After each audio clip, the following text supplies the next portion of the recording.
Oi, caros amigos. Entro hoje no 9º capítulo das informações que eu venho passando a vocês sobre indústria farmacêutica e medicamentos. Hoje vou falar sobre automedicação. Sempre que entramos numa drogaria ou numa farmácia para a compra de medicamentos, é obrigatório que tenhamos em mão a prescrição médica para podermos adquirir. Sempre que esse caminho é deturpado, acontecem os problemas da automedicação. Quando que ocorre a automedicação? Como o próprio nome diz, é quando você tenta combater algum mal se medicando sozinho. Esse medicando é entre aspas. Você ingere o medicamento ou porque ouviu falar, ou por um vizinho que lhe disse que tomou e fez muito bem, ou por uma mídia que comunica, seja ela televisão, seja ela rádio, seja ela internet, falando sobre medicamentos que, aliás, muitas vezes estão proibidos de divulgar aquela publicidade. Então, apregoa-se muitas vezes nessas mídias medicamentos, entre aspas, que fariam milagres. E muitos de vocês, infelizmente, acreditam que isso possa ocorrer. E há a possibilidade também de que você seja induzido à automedicação dentro da própria farmácia ou drogaria. Quando alguém tenta induzi-lo à compra de algum medicamento, quando você não está com a prescrição médica, ou mesmo quando você está, eles te induzem à troca, e você já viu no nosso capítulo anterior que trocas devem seguir certas regras rígidas, e você desconhece isso se não prestou atenção.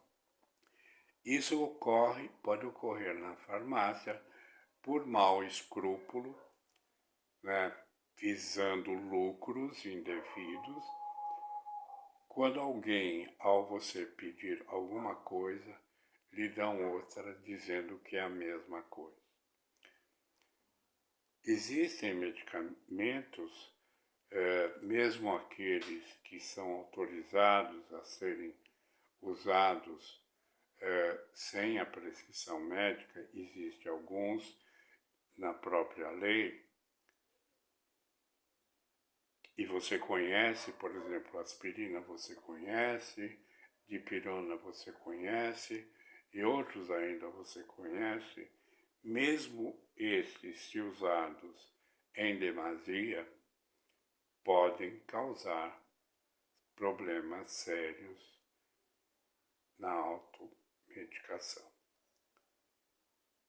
Você já ouviu falar, certamente, que o limite entre a dose eficaz de um medicamento e a dose que é veneno é muito tênue.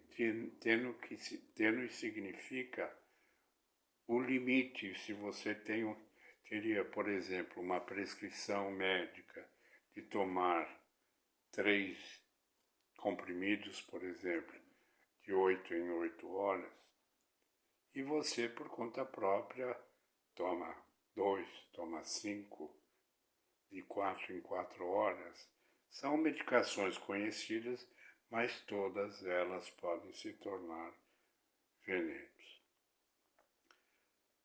O profissional credenciado prioritariamente, legalmente, é o médico. Quando você adquire uma medicação com tarja vermelha, reforçando a necessidade de ter a prescrição médica, quando você compra medicamento com tarja vermelha, ali já está escrito que é obrigatório a apresentação do receituário médico. Mas hoje no Brasil são vendidos e você compra pelos mais variados motivos que eu já enumerei aqui. Então, a farmácia hoje e a drogaria têm obrigatoriedade de ter a presença de um farmacêutico. E o farmacêutico hoje permanece obrigatoriamente por 24 horas, mas ele tem que cumprir a legislação trabalhista, então um fica 8, aí troca por outro. Se a farmácia for de 24 horas aberta, troca por outro. Qual é a função dele? A função dele é verificar, é inspecionar o que acontece de um lado. Por exemplo, o que acontece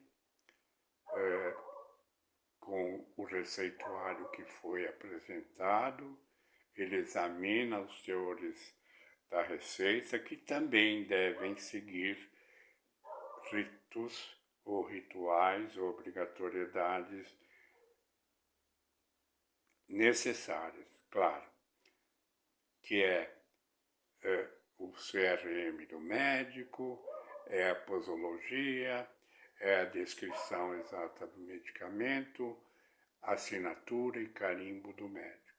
A receita em geral, as receitas têm um prazo de validade de 10 dias ou 90 dias, caso a prescrição que consta da receita equiparada à posologia vai mostrar que você pode, durante 90 dias, desde que a posologia seja para uso tal. Mas, em geral, as embalagens têm menos componentes unitários e você vai ter que fazer uma recompra. Muito bem, o farmacêutico, o odontologista ou o dentista pode também prescrever medicamentos desde que sejam aqueles que são de uso necessário para os problemas típicos odontológicos, anti-inflamatórios, antibióticos, e isso a vistoria do próprio farmacêutico na farmácia pode verificar se está de acordo. Agora, o farmacêutico, ninguém além do farmacêutico dentro da farmácia pode dar para que você adquira um medicamento, mas ele só pode quando são aqueles produtos que são considerados isentos de efeitos secundários ou de riscos maiores. E ele sabe quais são, porque o Ministério da Saúde publica periodicamente quais são as especialidades que podem ser incluídas nessa recomendação e venda do próprio farmacêutico. Ninguém mais pode entrar nessa área. Então, o Ministério da Saúde, junto com os conselhos de farmácia, publicaram uma recomendação que é do uso racional de medicamentos. Procure ver na internet, você vai encontrar com facilidade todos os cuidados que se deve tomar. Por exemplo, quando fala-se em automedicação, você vai perceber que existe automedicação quando, por exemplo, uma criança alcançou um armário de medicamentos e ingeriu tais medicamentos. Acontece as mortes quando houve tentativas de suicídio com uso consciente de tomar uma dose elevada para que ocorra um suicídio. Existem várias maneiras, então procure ler esse uso racional, que consta tudo, inclusive como conservar medicamentos longe da umidade, longe do calor, embalagem fechada. Tudo isso coopera para que você tenha mais segurança. A Organização Mundial de Saúde, como eu disse, já menciona que 29%, acontece 29% de mau uso de medicamentos, de acidentes com medicamentos, dos medicamentos usados, ocorre 29%. Esse dado é no Brasil. Esse é da Organização Mundial de Saúde, referindo-se ao Brasil. Os conselhos de farmácia falam em 20 mil mortes por medicamentos anualmente. Essa é a nossa mensagem de hoje, que eu tentei fazer o mais curta possível, mais breve, porque eu talvez subdivida esse assunto em outras informações que eu ainda preciso te dar. Mas para não se tornar cansativo, eu encerro aqui essa nossa apresentação de hoje. Bom uso para vocês. Um abraço a todos.